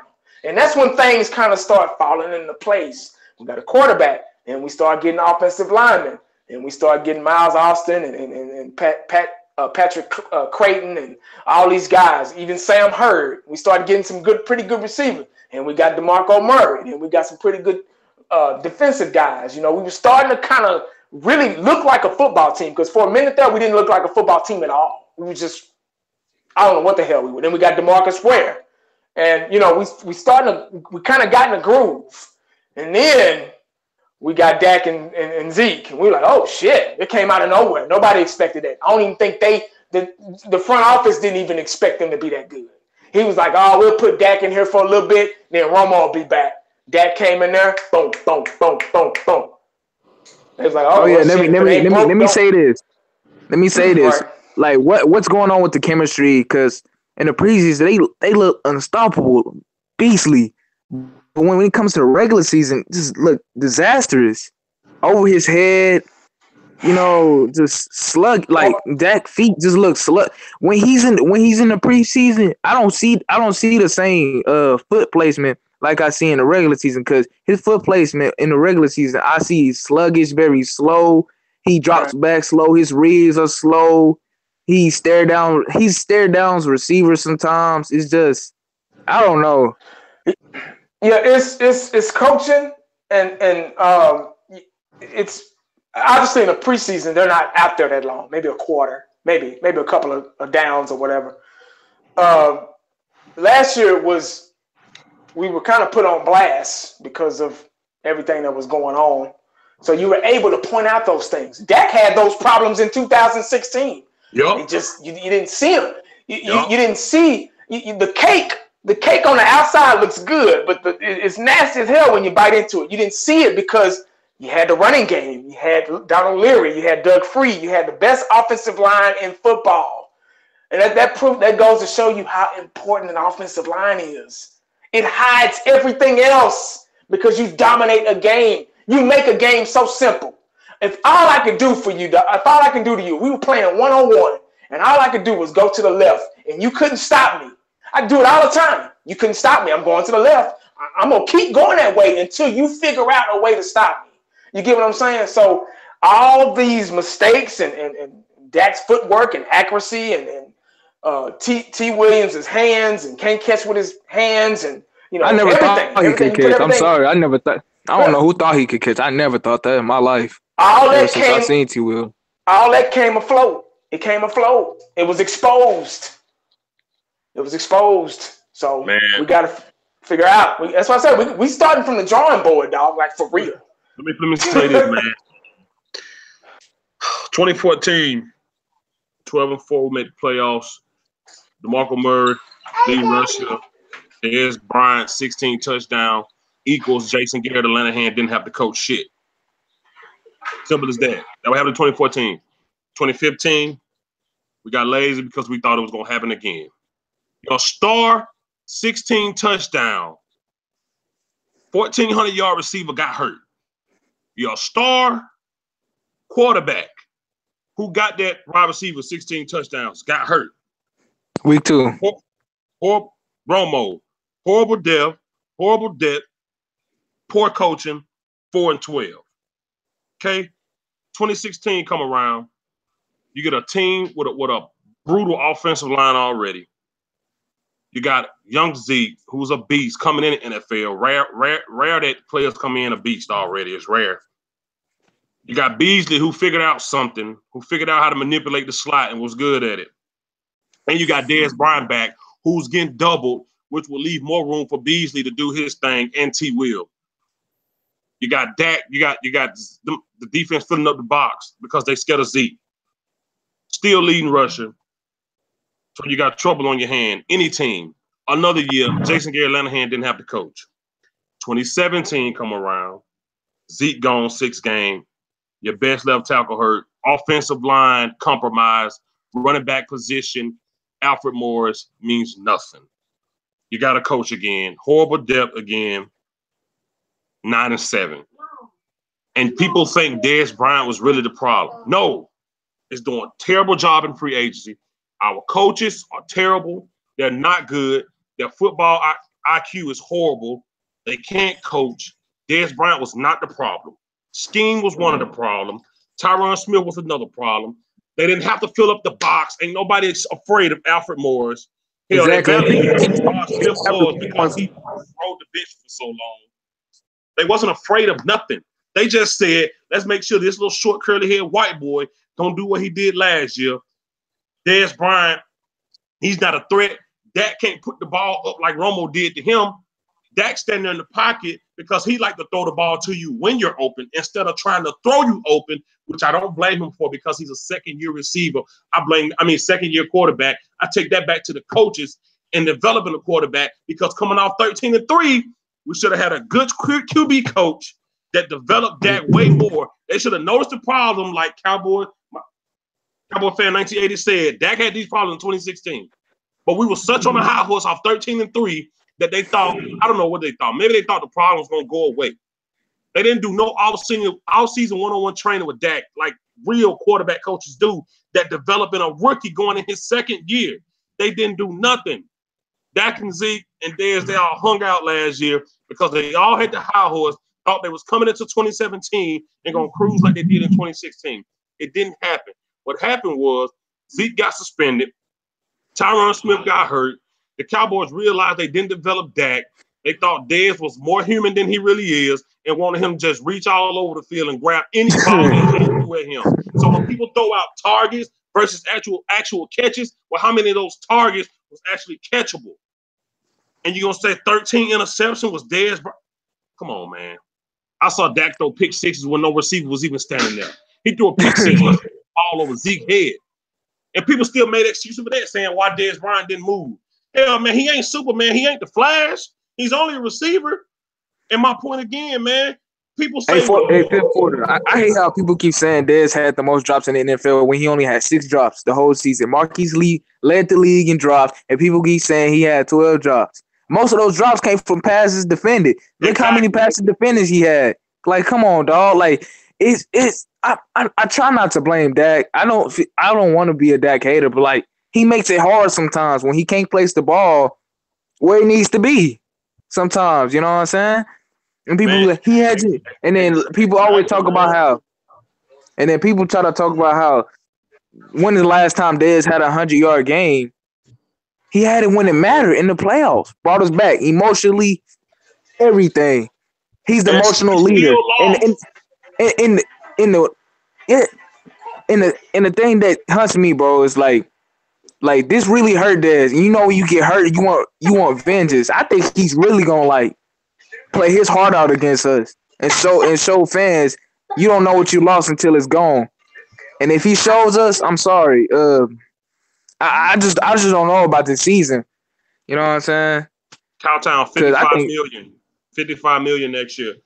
Yeah, Dallas Cowboy fan 1980, bro. Like, I mean, honestly, like, just speaking as an old school fan, like Michael Irvin, Dez Bryant, Zeke, Emmitt Smith. When we had Emmitt Smith in his prime, and we had a bad season, did we blame Michael Irvin? Well, no, we didn't. I mean, I mean that you can't blame. You can't put the blame. Obviously, one superstar, the next superstar. That's just how the NFL works. That's how life is. They look forward to the next superstar on the team. Obviously, Emmett, Aikman, Irvin, they were the triplets. So they were the superstars of the team. So if Jordan's out, Pippen's got to take over. You get what I'm saying? If Kobe's out, Shaq's got to take over. You know, and so on and so on. That's how people think. That's how their minds are geared. Okay. Next man up. Let me put it in a better form. Let me put it this way. Then. Zeke went out. That's just how people think. Yeah, I know. Zeke went out. Dez Bryant, with everything was going on, man. I don't care how they put it. Dak did a lot of bad throwing last year. Dez still climbed to 838 yards. You know, he was only maybe 160 some away from 1,000 yards. They say 1,000 yards is what make a receiver. Now, I said something earlier. I said a person with no hands can count how many touchdowns T. Will had last year.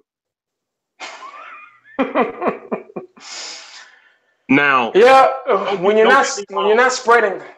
Don't get me wrong. When 838 yards going against some of the best guys, those guys on the other side of the ball get paid too, right? Them boys get paid to come do their job too. Now they just ain't gonna let Dez Bryant score that touchdown. Right. So when you climbing that far until up to 838, I can show several times where Dez Bryant has been open. Dak didn't sit, and I'm not gonna blame Dak. There's a lot going on the field, but your number two gets you no touchdowns, and nobody is saying nothing. This one I pull people's football card. Your number two starter is getting no touchdowns, and nobody says nothing. I think a lot of that shit got to be put on T. Will, Beasley. Look, man, I'm not understand. See, back in the day, I get where you're going. See, back in the day, if Irvin was out, if they were double teaming Irvin, you had Alvin Harper, or you had Kevin Williams, you had K-Dub, you know what I'm saying, to come pick up that slack. You had Jay Novacek. You know, guys stepped up. They adjusted the scheme in order for them guys to step up. See, the Cowboys, they wanted to still keep running the ball. They wanted to turn Alfred Morris and Darren McFadden into Zeke. And you cannot do that. They're not the same person. They really use Darren McFadden. They really use him. Did it seem like they tried to turn Dak into Romo with the gunslinger thing? They tried to, and that's why he probably started throwing those interceptions. You get what I'm saying? But you have to. That's the learning process. See, now when you start throwing them interceptions, I bet you won't throw a lot. You know, I guarantee you he won't throw that many this season. And see, that's the learning process. You have to go through those things. You got to fall on your ass to get back up. You get what I'm saying? So, the Cowboy Legend 27 saying those 13 picks was Dez's fault when Dez wasn't even around those picks most of the time. It's just gibberish, and that's the shit that pisses me off. I saw Dak throw picks when he tried to ball to Beasley against the Rams. A pick six against the Rams. I think Dak was forcing it a lot because his line he was running for his life, you know, the whole season pretty much, you know, because Tyron Smith wasn't in there, and you know, He's running for his life. I mean, so you're going to throw interceptions. You're going to throw incomplete passes. You're going to have miscommunications with your wide receiver when you're running for your life. You cannot you cannot be an accurate quarterback when you're running for your life. The quarterback has to have an offensive line in front of him. That offensive line has to be sturdy and strong. And it wasn't last year. So wait, let me address this. Let me address this right quick. LL talks about how Tom Brady dink and dunks. No, he knows how to read the defense. Sometimes you have to adjust that drop back. As soon like if it's a blitz, you have that hot read. You know what I'm saying? That hot read. Sometimes this was the hot read, and Dak he'll do a I understand his second year and everything, but a 4-step drop back on a blitz that should tell you something was wrong, in my opinion. Yeah, once again, go back to that technique being taught right, and then the line is probably scared. I mean, when you you got 300 pounds, you got 300 guys coming after you that run 4.5s, 4.6s. They want to hurt you. Like when they tackle you, they want to hurt you. That's all they want. They don't want to pat you on the butt. They want to hurt you and get you out of the game so they can win. I would be afraid too. I mean, I'm obviously not afraid enough to not play, but Dak was probably like, shit. I mean, he's young. It's his second year going into his third. I mean, all that footwork and stuff that takes time because you have to get your mind ready. Coming from college to the NFL, that's a big step. These are grown men that's been in the NFL 5 and 6 years before you. So obviously he's not going to be Dak. Dak Prescott's not going to be Joe Montana or Tom Brady or Tony Romo right off the bat. I guess that was my point. I guess that's why I'm so upset about what everybody talking about and how they blaming. Like we talking about Dez Bryant, who's so used to Tony Romo, and in 2016 he didn't need Tony Romo because defenses filled up the box so much that Dez was open a lot, and most of the time when he was one-on-one, he had the cornerback beat because they were so worried about Zeke. This year it was really a test to Dak and Dez. I think this was the year that Dak and Dez really had to make a connection, and it didn't work because in 2016 it was Dak and Zeke and Beasley. So I think this was really the first year where they had to try to make a connection, and it just didn't happen because they never worked on it. So that's you're right, man. And I want y'all to before this is my last thing, and I'm gonna get out here because I've been on an hour. I got a question for both of y'all. I'm about to eat. I got a question for both of y'all. Both of y'all. So now that we got rid of our number one receiver, how much pressure is on the Cowboys and how much pressure is on our coaches to have a good season this year? 1980, you go first. It's a lot of pressure now. It's a whole lot of pressure because now you got to teach all these guys that's coming in the scheme. You got to get them Cowboy football ready, and that takes, like I was saying when LL, God bless him, like I was saying when LL was on the wire, he was. I told him, I said it takes time to these guys to come in and learn the scheme. You're not going to come in and get it right away. Different team. I mean, obviously, you get out there, you're running a route, yada yada yada. Obviously Beasley's there. They know it. T will. We just got to find a way, and I hate to sound like Jason Garrett, but we just got to find a way to get better as far as all around coaching and playing. Our number one receiver is gone. He's gone. He's not. When Dez was on the field, he was being double teamed. See, a lot of people don't know. They don't bring that up. All they want to say, oh, he's dropping balls. Well, see, a lot of times he was being double teamed. He was the only one going over the middle. You get me out? He was the only one. T. Will was going outside. Everybody else. Dez was the only one brave enough to go over the middle. Wasn't scared. You get what I'm saying? So that's all I got, man. Bro, let them know where they can find you at, bro. Y'all can find me right here on YouTube, man. Dallas Cowboy Fan 1980, man.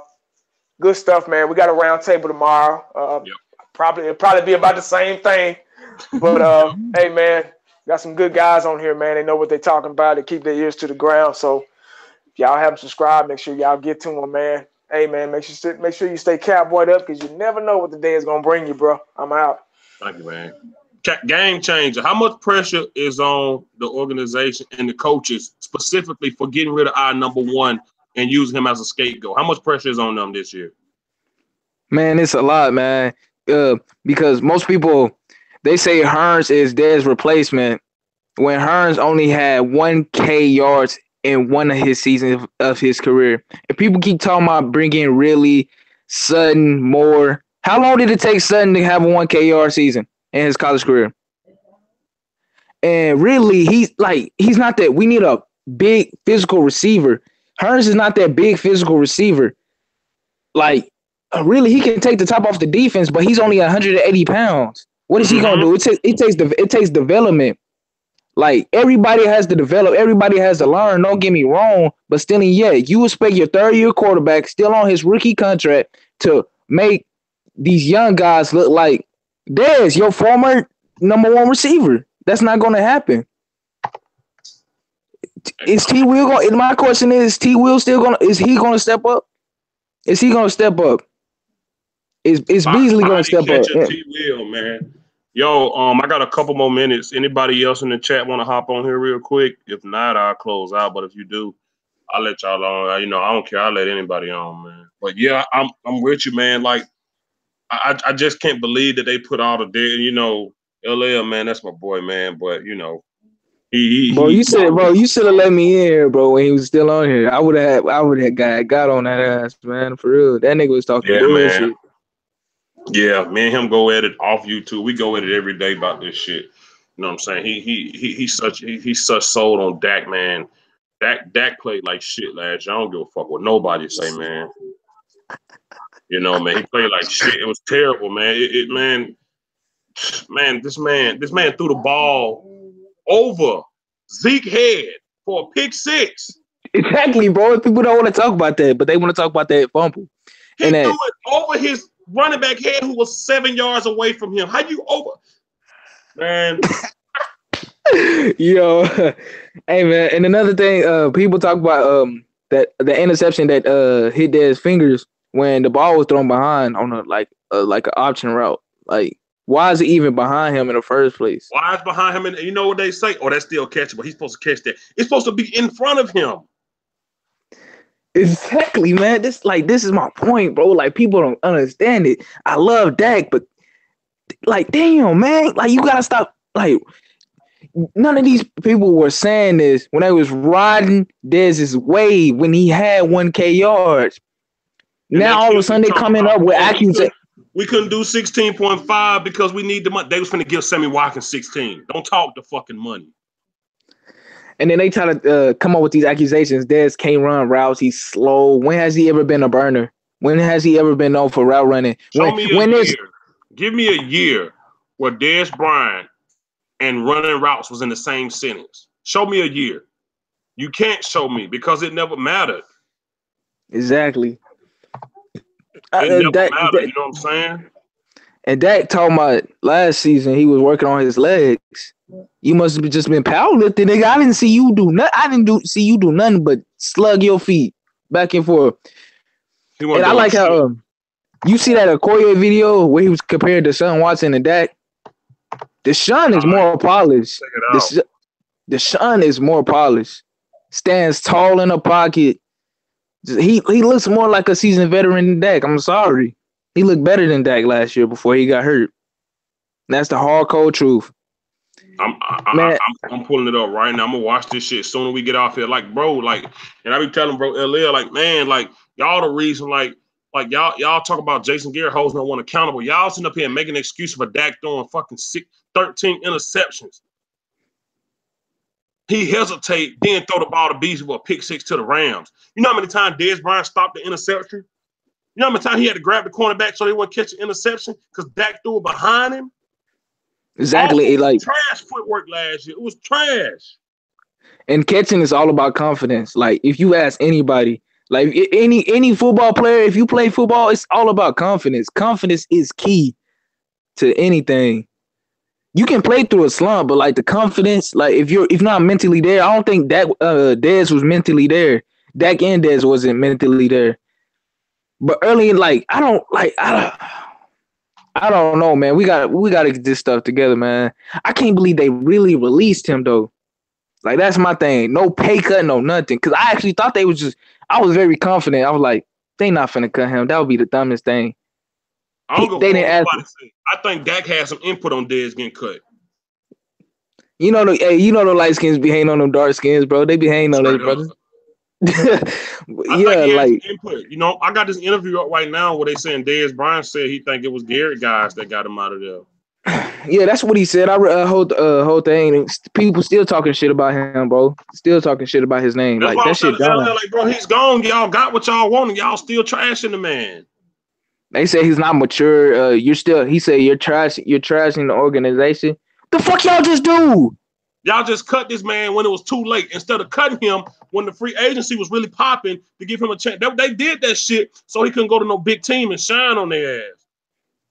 But somebody gonna make something happen, and they gonna hate. I'm telling you, man, they gonna hate that shit. I hate when everybody talk about when the last time Dez balled out. He balled out when it mattered. Go back and watch the Green Bay game in January when Aaron Rodgers was dogging our defense.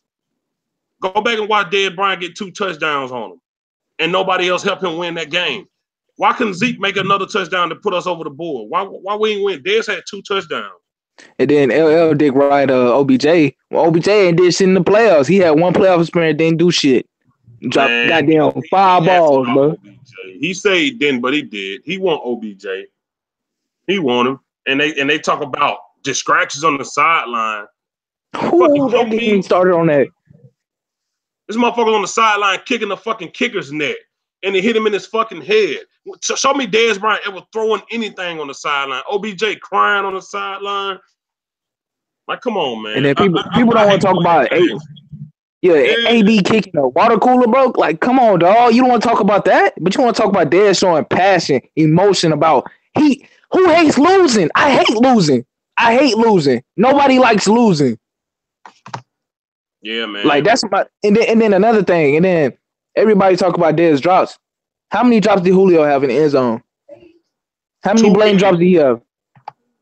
But nobody talk about that. He's still a league because he's Julio. And my problem, fuck out of here. Oh, we're getting young. We're moving in a different direction. We're getting young. Tell me that when Jason Witten gets off the fucking team. Then tell me we getting young. Until then, don't use that we getting young shit, man. Exactly, man. Young with Jason Witten still out there running 3. I can run faster than him. And I can't run for shit. Yeah, man. Young, man. And man, how we getting young when Jason Witten still a fucking tight out starter? Exactly. He's in Rico's way. Your starting receiver, 0 touchdowns. Dez Bryant had almost 1,000 yards, but he gets all the blame. Man, they fucked him up. They did him like that on purpose. They cut him to fuck him up so somebody like the Jets or somebody will pick him up because they know all the big dogs make their moves early. That's why they did it. They fucked him over. Look who we got in this motherfucker. Oh man, look the back. Look what he got. He got the Hearns jersey.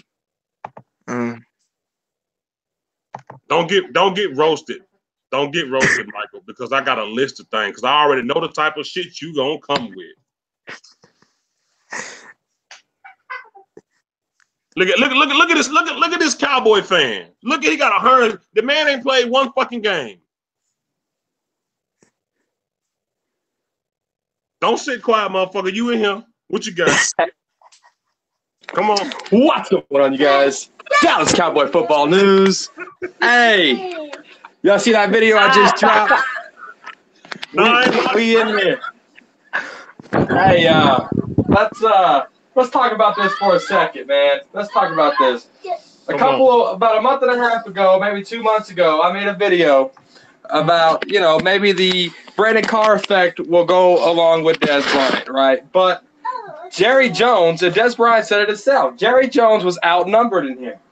And then, a lot came out for with Dez Bryant, with that NFL Network, thing. And, there's Garrett guys in there. And from the looks of it, I mean, Jerry Jones, if he wanted to, he could get Jason out of here in a heartbeat. But I think Jerry Jones believes in Jason Garrett and that philosophy, and it's crazy. And but you know, Dez is gone. I don't. It's probably a surprise to some, but it's probably not for most people, including myself. But hey, all real. You know, the guy just lost his job, and I wish him nothing but the best. And he'll find a team quick and get back on his feet. And but the direction the offense is going, I think that, you know, Dez what is that direction? Help me. Everybody keeps saying that. What's that direction? It's going down a motherfucking drain, bro. It's going down a motherfucking drain, bro. I don't care what nobody say. What's that direction? No. The direction is here it is right here. You ready? Dez Bryant, fully healthy, 796 yards, and he's getting paid. But here, don't roll your eyes. He was making a pretty hefty salary, 10% of the salary cap, right? At one position, sure, you can argue Tyron Smith is in that boat, but you know, here it is. If you're not going to utilize a wide receiver at that price tag, you don't need him. And the direction 838 yards. Oh, excuse me, 838 yards. My bad. But if you're not going to utilize them and have a 1,000-yard wide receiver, which Dez could have got. I mean, I said that plenty of times. If Dez Bryant was healthy in 2016, the chances of him getting 1,000 yards was high as hell. But the direction is this. The play action, the what do they call it, run pass option, right? And not at that price tag, though. And Dez Bryant, he was a legitimate red zone threat. After that, it's nothing else with Dez Bryant. And I think the direction is a speedy, a faster wide receiver, because we all know Dez is slow. He's slow. So I think they're looking for faster, taller wide receivers. A faster, taller. You said faster and taller receiver. Is that what you said? You said Dez was slow. Dez was probably one of the quickest. Dez is probably one of the, not the quickest. He's probably faster than T. Will. I seen Dez can move, man. It's like it's yards at the kit. He doesn't have the greatest release. That's why people don't call him a burner. But after he catch that ball, that man is whoo. But you said he was fast. He was fast about. He had the knee injury, right? I think that knee injury really messed him up confidence-wise. I mean, players' injuries can mess up. I mean, look at RG3, Andrew Luck. I mean, he's still rehabbing a shoulder. So you don't know how these players react to certain injuries. And ever since that knee injury from Dez Bryant, he has not been the same Dez Bryant. With or without Tony Romo, he has not been the same Dez Bryant. So who are you saying we should draft?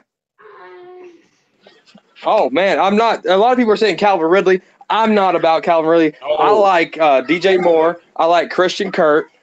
If we can get – oh, my God, dude. Have you not seen Christian – man, dude, that guy. I'm a Texas A&M fan. I watch him. We got to get us some Christian Kirk. What Christian Kirk going to do to these top cornerbacks in the league? What are you going to do with them? Well, number one, he got that burst to get off the line, like Game Changer was talking about. He has that burst to get off the line.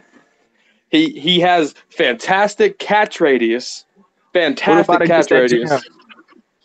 What again? These are the best of the best. These are the in the NFL. When you get in the NFL, these are the best of the best. That made it out that made it out of college.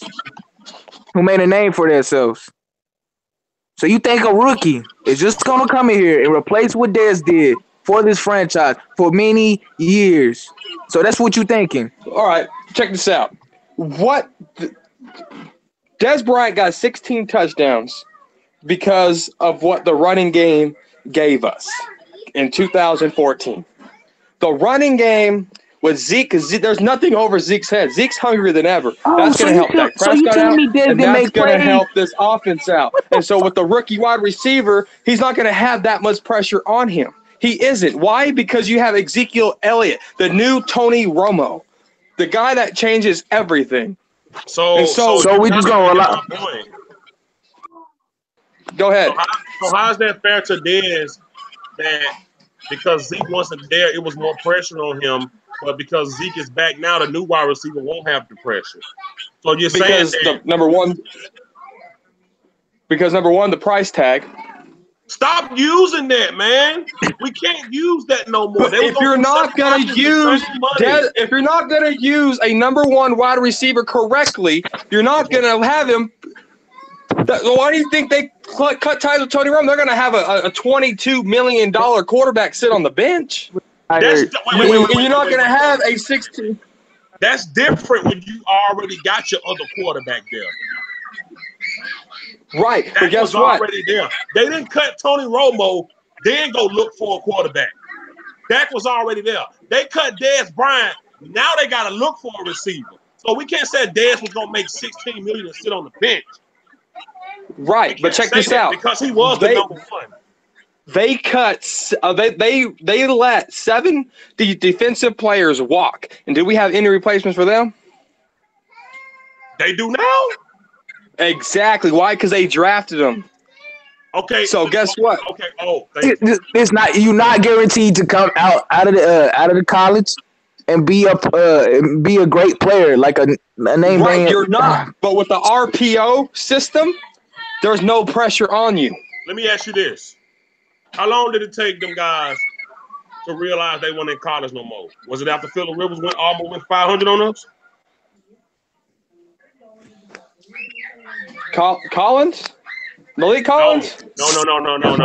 I said you said they cut 7 defensive players, and we went to the draft because we knew we was gonna get the rest of them. How long did it take those defensive players we drafted to realize that they were playing grown men as receivers? Was it after Phillip Rivers? It took a while. It took a while because replacing 7 guys is hard to do, but you're just replacing one. And what are those 7? What are some of those 7 guys going to be there?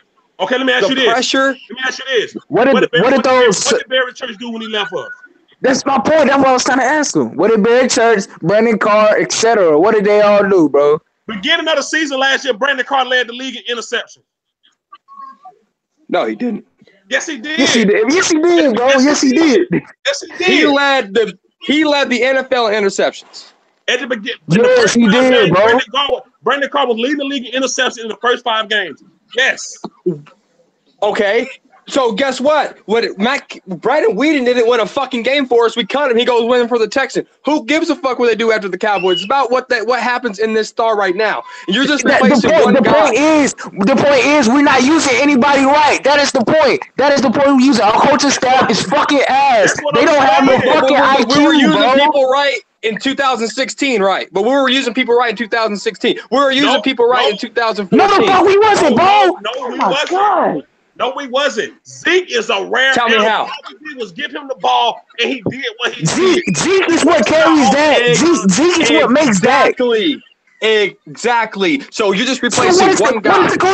What does the coaching staff have to do with anything? What have to do with Zeke being a talent, a great talent in his motherfucking league, bro? Number one, the pressure to force Dez the ball isn't there anymore. That's going to help deck out tremendously. The pressure ain't there to force the ball to him. Because let's be honest. Let's be motherfucking honest. How many times did you see Dak Prescott force the ball to Dez? Let's be honest. How many times did your eyeballs witness that? How many times have I seen that light skin motherfucker? How many times have I seen that light skin motherfucker slug his feet when he's trying to pass the damn ball? How many times have I see that? How many times have I seen that light skin motherfucker? Who is that? Oh my God. When did I see Dak? How many times did I see Dak? How many times I see Dak hop in the pocket, bad foot placement, and then throw it and say, "Oh my God, Dad! I guess I have to hit him in his face mask for him to catch it." Just hit him in his fucking hands, man. Let me ask you this, game changer. How big is Dez Bryant's catch radius? Oh my God! How big is Dez Bryant's catch radius? You want to know his height or something? What the fuck? How big is Dez Bryant's catch radius? How big is it? You tell me. It's a pretty goddamn big catch radius. I've seen Dez Bryant catch ball 6 feet probably not 6, 3 feet above his goddamn head. I've seen him catch a ball an inch off the goddamn turf. I've seen him catch a ball fucking 3 feet away from his sides on both goddamn sides. You're gonna tell me that if Dez can't do the things that he used to do, then you have to let him go because Dez Bryant has a big ass catch radius. It's so funny that he said the Cowboys' new direction. They going with a bigger and faster receiver. Christian Kirk is 5'11". How is he bigger? With Clayton, he's 6'1".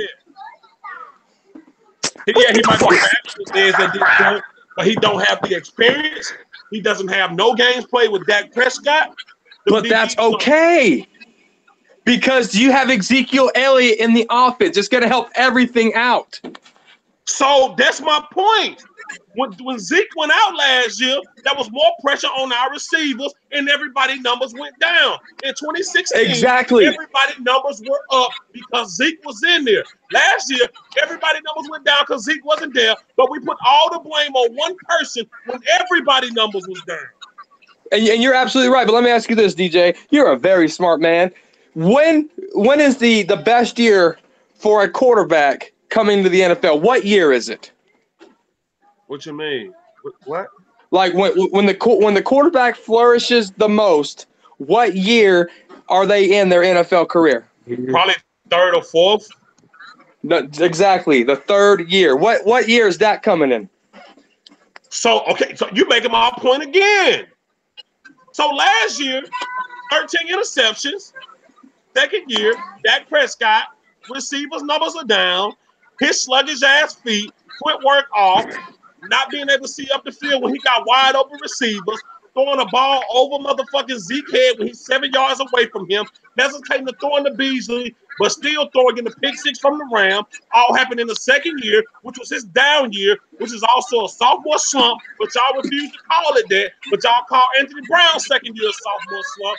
Y'all give Dak Prescott all the praise in the world. Don't put no fault on him and blame 9-7 on Dez Bryant when that man is the only receiver that put out real numbers last year. And because he didn't meet y'all 1,000-yard quota, y'all happy that he's gone.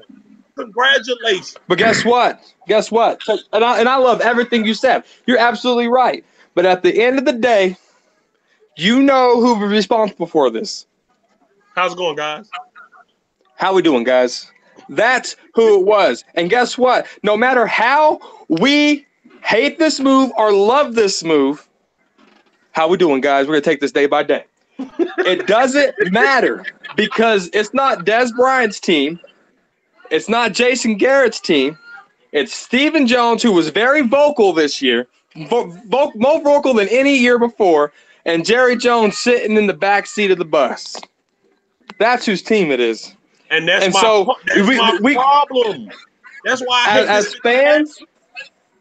as fans, all we can do, and I've been saying this, is trust the process. We ain't fucking Philly. What process? We've been going into motherfucking process 23 years in Cal. Let me ask you this. Right, exactly. And here's your process. Check this out. You ready? Go ahead. We're what? The second youngest team in the NFL? 4 years ago, we were like what? The 16th youngest? So they're getting younger. They're building through the draft. They're not spending hello money on free agency like they used to. And guess what? Teams that are not salary cap strapped win football games. Here's my thing. Hold on, wait. I swear Jacksonville went out and bought them a whole new defense. I swear that's what happened. I swear that's what I saw last year. And what did they make? What did they get them a Super Bowl? Did it get them a Super Bowl? Did it get them in the playoffs? Did it get them in the AFC Championship? Yes, where was the Cowboys? Sitting home watching the game. And guess what? And at the end of the day, the Dallas Cowboys are getting younger, they're getting stronger, and they're getting faster. Do not use no matter how you look at it. And I guarantee you, when the Dallas Cowboys are 14-2, 13-3, ain't nobody gonna miss Dez Bryant. Nobody gonna miss him. Let me make my stance. Here's my stance. That'll be the day hell freeze. Fuck you talking about? How we doing, We guys? can't use the word younger when Jason Witten is still there. But two, here's my thing. Am I upset Dez Bryant gone? Yes, I'm going to be upset for a long time because of the way they did him and because of the way fans treated him after so much we gave him. It was a sad song when Tony Romo left. No one crapped on Tony Romo. They said, I hate to see my quarterback go. Dez Bryant gone. Everybody saying good riddance, like this man's been crap. He had one bad season, 2015. 2016, he couldn't get 1,000 yards because we ran the goddamn ball and Zeke almost had 2,000 damn yards. 2017, Dak had a fall back. T. Will didn't get a goddamn touchdown. The whole team took a step back. Dez had one bad year. Other than that, he flourished. He flourished other than that, man. Dez Bryant was the ticket. He was the ticket for the Cowboys. 88 was the thing. So I'm tripping because of the way they did him today. They left this man pretty much no options. All you Cowboy fans are so happy Dez Bryant is gone. Like the next move we make is going to answer all our fucking prayers. So I'm going to be sad he's going to be gone. I'm still a Cowboys fan. I will always rep a Cowboys fan. But I was pissed when they got rid of T.O. I'm pissed when they got rid of Dez Bryant. The Cowboys need to stop doing this scapegoat shit. They need to stop letting other people get in their ear and say these people are the same shit. The same shit happened to our last good black receiver. And I'm not using race. I'm just saying that they both happen to be black. And motherfucking T.O., they said he was a sideline distraction, but in reality, he was the best fucking receiver we had on the team. It's the same thing happening to Dez right now. They said he's a sideline distraction, and in reality, he was the best fucking receiver we had on our damn team. They did this shit twice. I'm tired of this fucking shit, man. We gotta start putting blame on motherfucking coaches, man. This better be Jason Garrett prove it year. This better be Lenahan prove it fucking year, man. I'm tired of this shit. We always putting it off on players that don't deserve this shit. Dez did not deserve to go in there today. What if that man just bought him a new house today? What if his mama just bought him? He just bought his mama house. He was banking on that $12 million. What if he just put a college fund up for his daughter and millions of dollars? But he was banking on that $12 They still gotta pay him though. They still gotta pay him. And said he ain't got it no more. That's bullshit, man. They served him a raw deal, and y'all should not be happy the way this shit went down. They should have did this shit months ago, or right when the season ended. Dez could have got a big ass contract from another team. It's this man's livelihood. It's not just about winning games. We got to realize that shit bigger than us just seeing them having more points than the other team. These guys' paycheck, man. We don't know how much money they spend. We can't say That's what I said at the beginning of the show. Make regular money. We make regular money. So what they make seem like a lot to us. But these guys take care of plenty of people in their families, man. It's this man's livelihood. Exactly. Y'all cheering for this shit. Fuck that. That shit. Hey, I said it sucks that he got let go because that's his livelihood, that's his paycheck, that's his money. And I said, good luck to wherever he go. I said that when I very first started talking. But at the end of the day, it's the NFL and it's a business.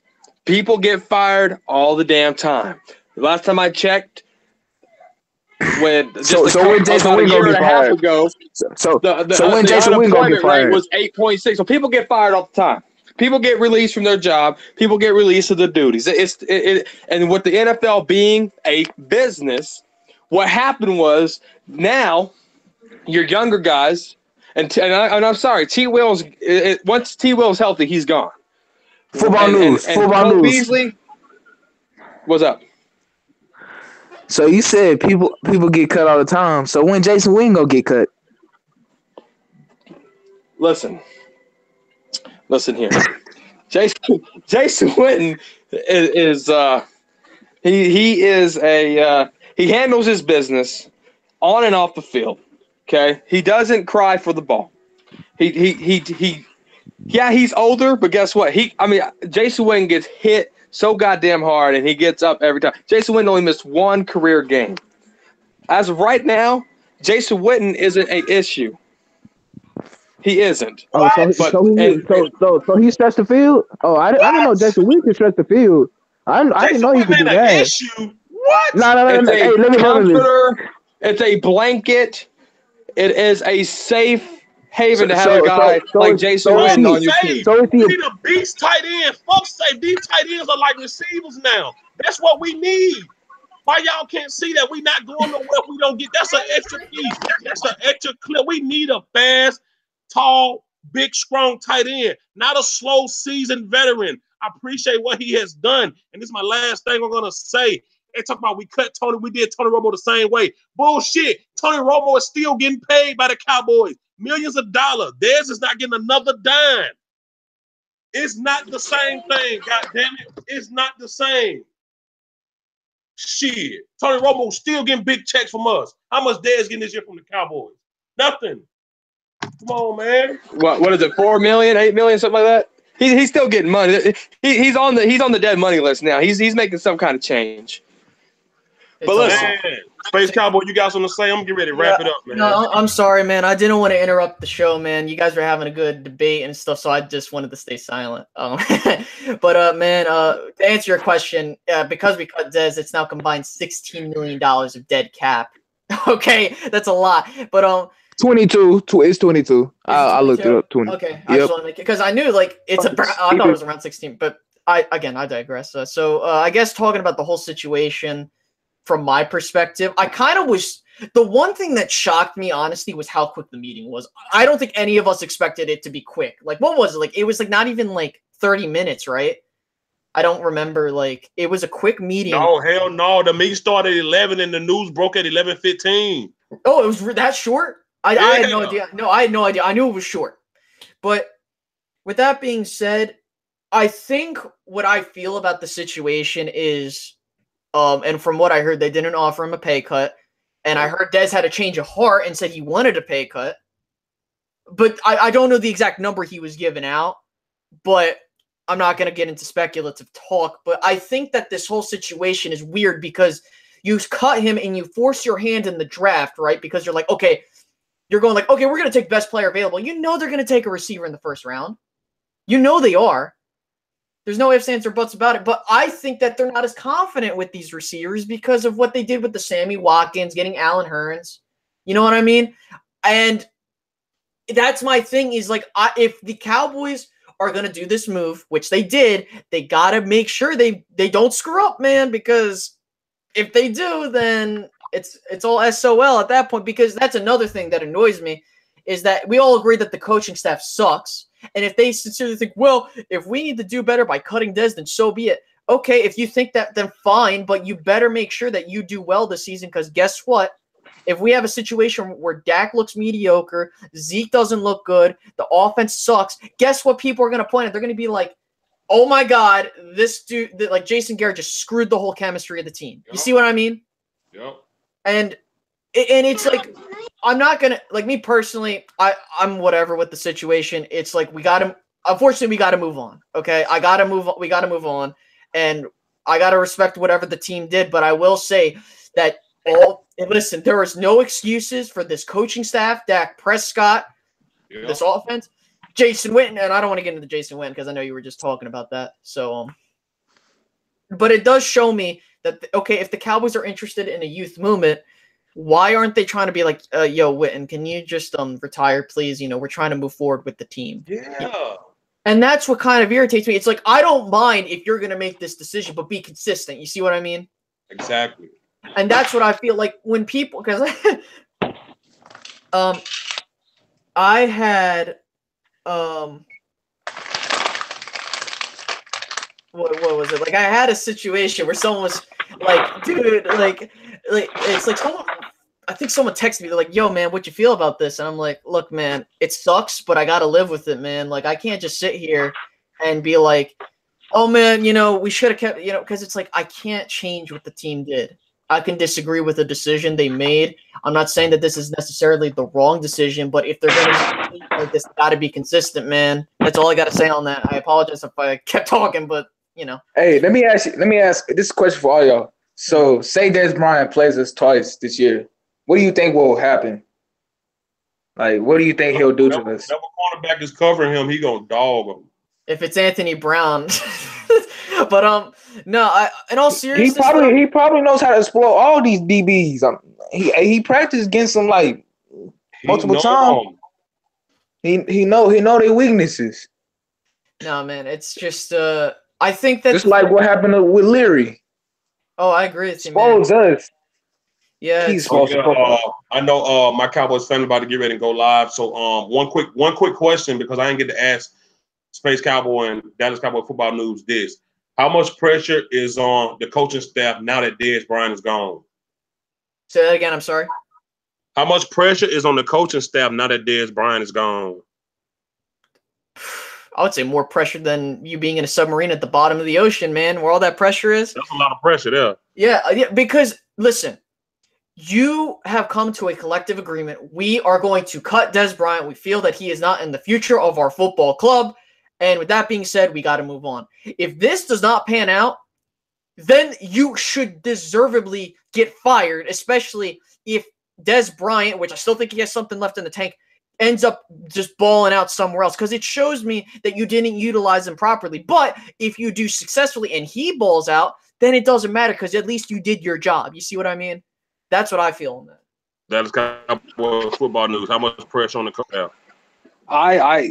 There is. I mean, the Dallas Cowboys just put all their eggs in a basket, and they have a direction. They have this thought, and Jerry Jones sat back and listened to this. Jerry Jones was outnumbered. Dez Bryant said that day on NFL Total Access. So Jerry Jones was like, "All right, y'all know I'm still the goddamn boss. So if this shit don't play out, y'all are gonna be in fucking some trouble." So I think this coaching staff, Scott Linehan, number one, is probably the heating pad is going to turn into a fucking furnace by the end of the season if shit goes south. Because right now, I think Scott Linehan is on the seat and everyone's looking at him saying, "Well, what the fuck are we going to do? This is your goddamn offense." Now, Dez is gone. So you better figure something out, because if not, you're gone. And so to answer your question, there's tremendous pressure. And Jerry, and I could probably promise you, with how the way Dez Bryant was talking today on NFL Network, Jerry Jones didn't want to do this. Jerry Jones is probably pissed about doing this. But at the end of the day, let me put it to you this way. The pressure is on not only by Jerry Jones, but by the fans, because there are some diehard, loyal Dez Bryant fans. And trust me when I say this, fans will probably boo the shit out of this team in their own goddamn stadium if shit goes south. All right. Hey, man, look, appreciate everybody coming on, man. Had a good time. Hey, we got a round table tomorrow night, y'all. We're probably going to talk about this more in depth with everybody collectively. Thank all y'all for stopping by, man. We about to end this thing. Dallas Cowboys football news. Let them know where they can find you at, bro. They can't find him. Who, me? Yes, your name? Oh, you can find me on Dallas Cowboy Football News on YouTube, Dallas Cowboy Football News on Facebook. If you haven't, guys, go watch the new video I just dropped. The Dallas Cowboys released Dez Bryant. My thoughts. Go check that video out and get my real reaction to it. Space Cowboy 17. Where they can find you, man? Yeah, man. You can find me at Space Cowboy 17 on YouTube or Space_Cowboy_17 on Twitter. I just did a live stream in regards to the NBA playoffs. You know, take a break from the old Dez Bryant conversation. But man, we're gonna talk off camera about Golden State once we end. Oh yeah. So, game changer, bro. You got to start doing videos, man. I try, man. Spring football coming up, so I might not have no time. Man, you football savvy as hell, bro. You got to start doing videos like at least when the season starts, bro. Get that channel popping, man. So appreciate you coming on, man. Hey, thank all y'all, man. We about to get up out of here, though, y'all. Y'all know y'all find me at Field Quarter Cowboys on YouTube. Peace out, y'all.